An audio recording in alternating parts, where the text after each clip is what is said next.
Greetings, everybody. My name is Sue, and I'm welcoming you today to my channel. Basically, my channel is me sitting and channeling God, which it sounds pretty lofty. But what I mean by that is I'm just allowing my true highest self to come through without a whole lot of filtering. I think naturally we filter when we speak, but my intention is to just speak the truth that dwells within me. So I welcome you and I appreciate your presence.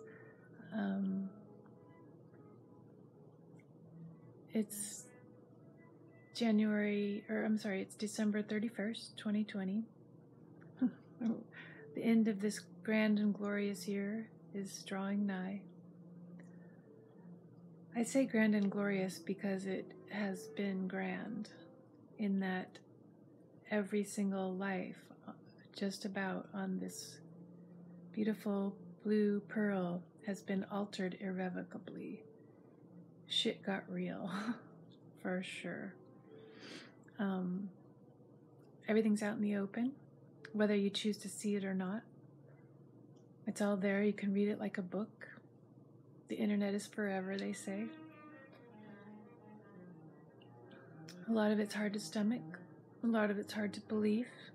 A lot of it's like, oh my gosh, I want to just go back to my bed and fall back asleep. But truly it is what 2020 did.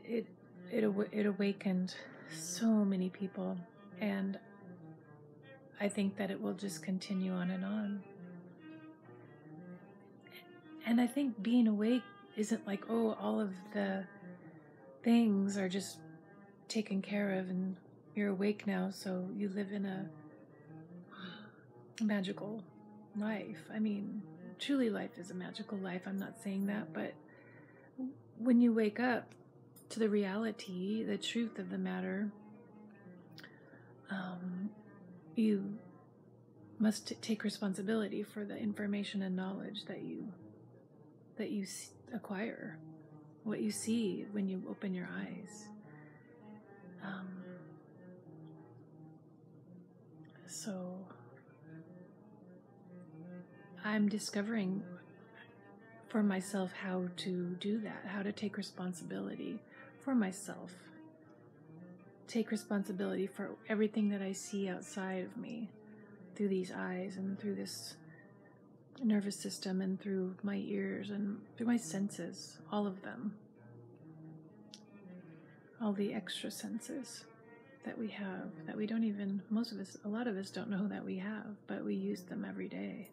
So that's what I'm doing. I'm taking responsibility and following my nose and meditating every day to connect with Source so that I have a compass, a guidance system. Because otherwise, I would just go back to the way I was living my life before, which was without a guidance system, without a compass, without a GPS. And it was pure misery. I'm telling you, it was really hard. I felt, like everything was truly my fault. And that I must have been a very, very bad person in another life to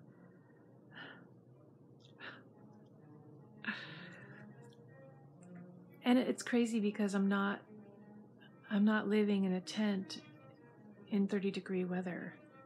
I have a home. I mean, I am wealthy beyond the imaginings of many people on the planet, So, I mean, is that a way for me to say, oh, well, your life wasn't that bad and you're just making it all about you? I don't know. I mean, this is a huge philosophical debate. I'm sorry. I cut my hair yesterday, and I think there's little hairs that are bugging me. But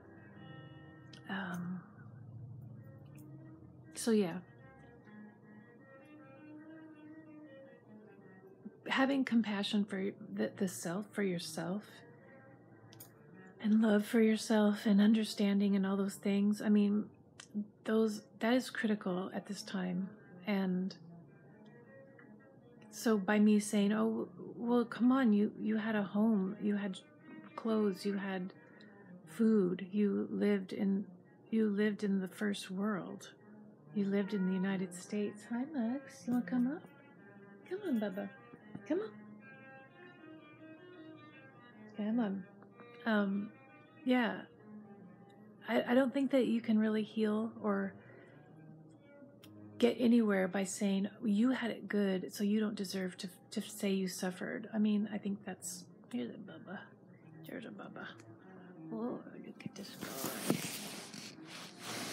There you are. Oh, these are mugs. That's my Bubba. So yeah, let's just say each one of us is allowed to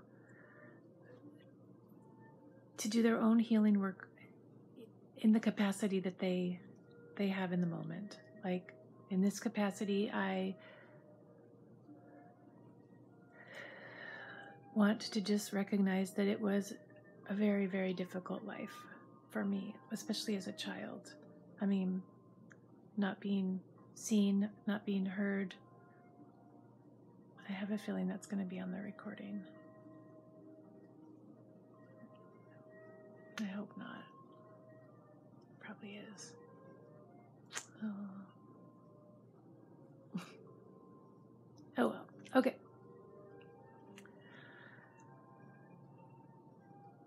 Yeah.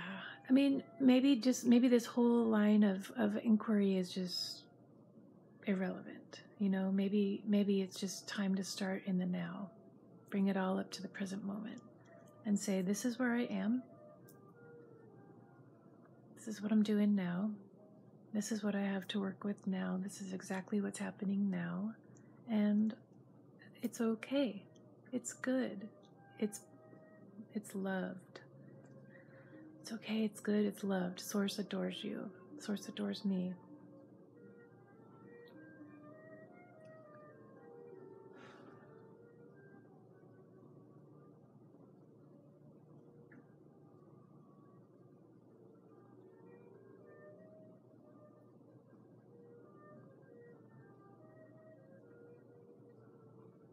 All is well.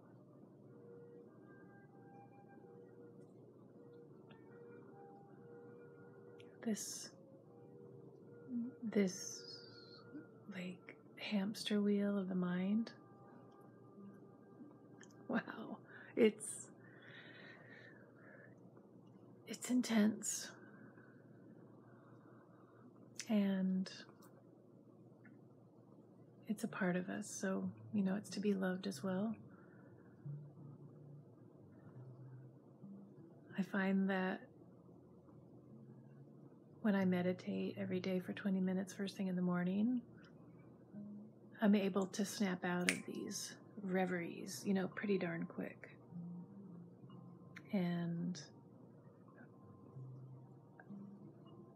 that's, I think, you know, in the past I would have just sunk lower and lower and lower into just like depression. Just like depression meaning self-hatred and self-loathing and not having any hope. Just the vibration of that, just like just being in a jail of my own making. And now, since I've been meditating every day, I can catch it. I can see it. I can see the thought forms taking place and starting to. It's like a habit, you know. It's like a well-traveled path that's familiar, and even though it sucks, you've learned to love it in some really weird, twisted way. You know, it's like a part of you, and I found that since I've begun a meditation practice, a daily 20-minute meditation practice, I'm starting to travel down new paths. You know, I'm catching it, I'm stopping it, and then I'm forging ahead onto a new path of my own creation. You know, so I guess in a very majorly big roundabout way, I've come back to my center, you know, like kind of almost like I've shown you what it's like to be out there and then to just come back to square one, which is, I appreciate you so much, your presence, and that you're here listening in the present moment. You know, bringing it back to square one is acknowledging your multidimensional heart, your multidimensional being that can be all places at once, that can be at the farthest reaches of the furthest galaxy known to anyone, and also feet buried in the ground, perfectly attached to Gaia. You know, and we can be in both of those places at the same time. We can also be within our heart. I mean, it's wondrous. And that's, you know, that's a place I want to dwell, is in wonder and in traversing the inner landscape that is eternal and infinite and spacious. That's where life is, you know, that's where the real is. And I don't know, today my brain, my ego, my whatever was telling me, this channel, nobody's watching this channel, you're not professional, you're not like everybody else, you're just wasting your time, you know. And that I started to feel that, like, yeah, I am just wasting my time. This is, you know, I started to feel those feelings and think those thoughts, and I pulled myself back from it, you know, from the edge. Come on back. I mean, there's so many times during the day when we're presented with these choices of, do I want to think this or do I want to think this? You know, what do I really think, and what do I really believe, and what do I really know with my true self, my highest self? What do I really know? And that's such a good question to ask when you feel yourself on this choice point of, do I want to go back or do I want to be in the now? So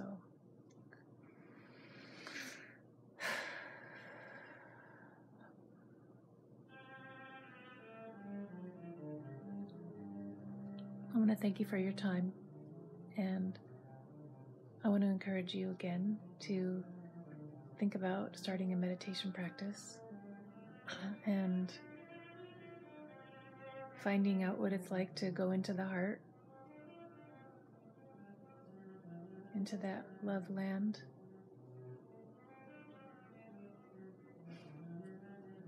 Because the love land is just infinite. The landscape is perfection. The landscape is love and compassion and joy beyond your wildest dreams. You know, I've been sitting here trying to think of my New Year's resolutions. I make a resolution every year, basically. Yeah, I do. I've been doing it for a long time. The resolution that I've got right now is I'm gonna take a year off from watching films. So that's it, basically. I've done that one other year. I don't have TV. I don't watch television. I watch YouTube, which I'm not gonna stop watching YouTube. I'm just gonna stop watching, you know, DVDs that I get from the library. And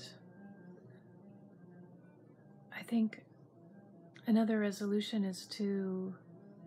that I want to set, you know, right now is that I want to explore the heart. I want to explore the inner terrain this year. I want to dwell there, you know. That's the house of the Lord from biblical. We're using biblical terminology. You will dwell in the house of the Lord forever. And it's within our grasp, and it's within our choice. You know, it's our choice. Do I want to live in the house of the Lord forever, or do I want to be on the outside, looking in, going, I'm suffering. This is torture. Torture. This is torture. So, I mean, for me, the choice is already made. It's just I want to focus on it. So that's my resolution. Those are my resolutions. So if you are watching this video today,